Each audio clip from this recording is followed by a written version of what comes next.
আসসালামু আলাইকুম ওয়া রাহমাতুল্লাহ। ওয়ালাইকুম আসসালাম ওয়া বারাকাতুহু। ঐতিহ্যবাহী জেলা ঝালকাঠি আসন্ন নির্বাচনকে সামনে রেখে নির্বাচনী জনসভার সম্মানিত সভাপতি, সভামঞ্চে বসা বাংলাদেশ জামাতে ইসলামী সহ চার পকেটের টাকা কিংবা গায়ের জোরে প্রভাবিত হয়, ওই বিচারকে মাটির সাথে মিশিয়ে দিতে চাই, চুরমার করে দিতে চাই। হবে না ইনশাআল্লাহ। রাষ্ট্র বাধ্য থাকবে জনগণের হক জনগণের হাতে তুলে দিতে। 2 নম্বর, রাষ্ট্রের দায়িত্ব হবে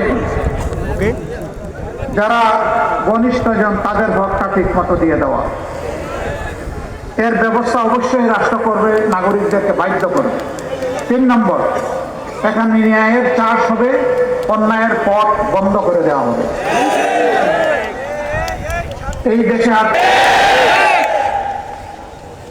বাংলাদেশ থেকে দুর্নীতির মাধ্যমে কমপক্ষে 28 লক্ষ কোটি টাকা যেটা বিদেশে পাচার করা হয়েছে, এই টাকা আপনাদের সবার, এই টাকা 18 কোটি মানুষের। এই টাকা ফিরিয়ে আনার জন্য লড়াই শুরু হবে। প্রয়োজনে ওদের মুখের ভিতর দিয়ে পেট পর্যন্ত হাত ঢুকায় বের করে আনা হবে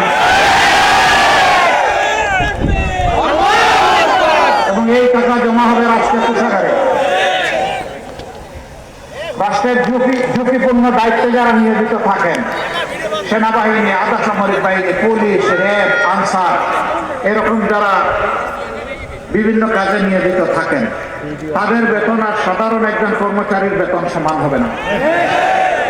সেনাবাহিনী এবং আধা সামরিক বাহিনীতে যারা ঢুকে তারা প্রথম দিনই শপথ নেয় জীবন দিব, তারপরেও দেশের 1 ইঞ্চি মাটি কাউকে দেব না।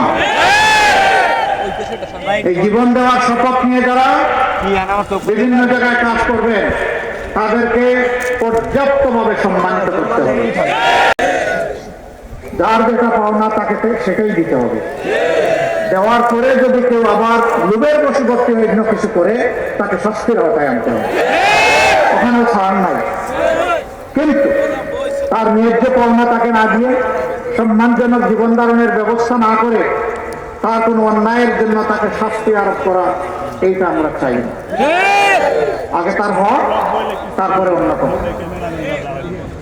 এভাবে রাষ্ট্রের সরকারি, আধা সরকারি, বেসরকারি, স্বায়ত্তশাসিত মিল, ফ্যাক্টরি, ইন্ডাস্ট্রি, যত জায়গায় যত চাকরি বাকরি আছে, ক্ষুদ্র চাকরি থেকে শুরু করে বৃহৎ চাকরি পর্যন্ত, একজন মানুষ যিনি সার্ভিস দিবেন, সেবা করবেন, তিনি নারী হন পুরুষ হন, তাকে তার মর্যাদা অনুযায়ী মূল্যায়িত করা হবে ইনশাআল্লাহ।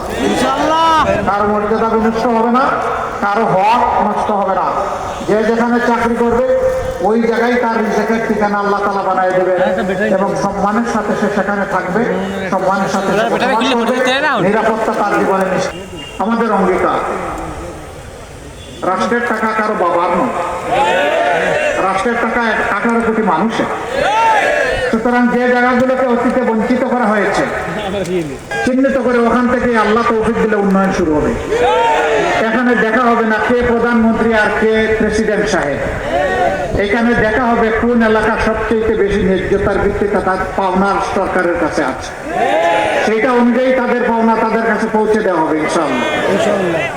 সম্মানিত ভাইয়েরা, যুবক সমাজ, তোমাদের কাছে আমরা ঋণী। তোমরা বুক চিতে যুদ্ধ করে আজকে 26 এনে দিয়েছ। যুদ্ধ না হলে হয়তো 29 কিংবা 41 সাল পর্যন্ত এই জাতিকে কালো অন্ধকারে থাকতে হতো। তোমাদের কাছে আমরা বড়ই ঋণী।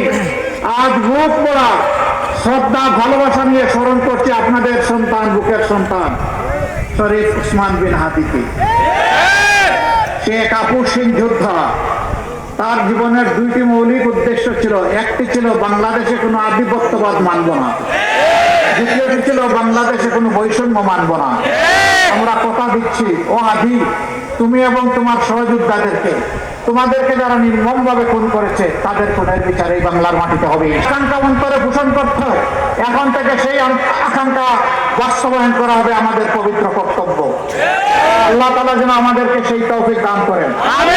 এখানে শহীদ পরিবারের অনেক গর্বিত সদস্য আছেন, তাদের ঋণ পরিশোধ করার কোন শক্তি আমাদের নাই, কিন্তু আজীবন আল্লাহ তাআলা যেন আমাদের অন্তরে তাদের প্রতি কৃতজ্ঞতা রাখেন, সেই দোয়া আল্লাহ দরবারে করি।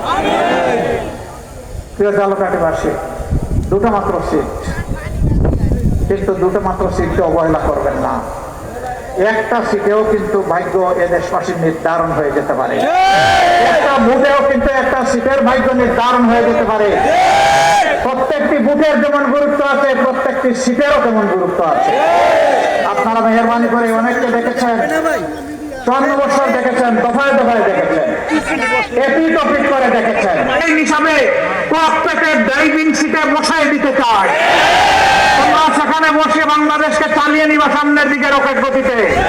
আমরা সেদিন তোমাদের পিছনে ওই উড়োজাহাজের প্যাসেঞ্জার সিটে বসে বসে উপভোগ করবা। আমাদের যুবকরা চিন্তা আছে, ঘুমিয়ে যায়নি আলহামদুলিল্লাহ। আগামী নির্বাচনে প্রত্যেকটা বুথের পাহারাদারি করতে হবে। এই যুবকরা জীবনে একটা বুথও দিতে পারে নাই।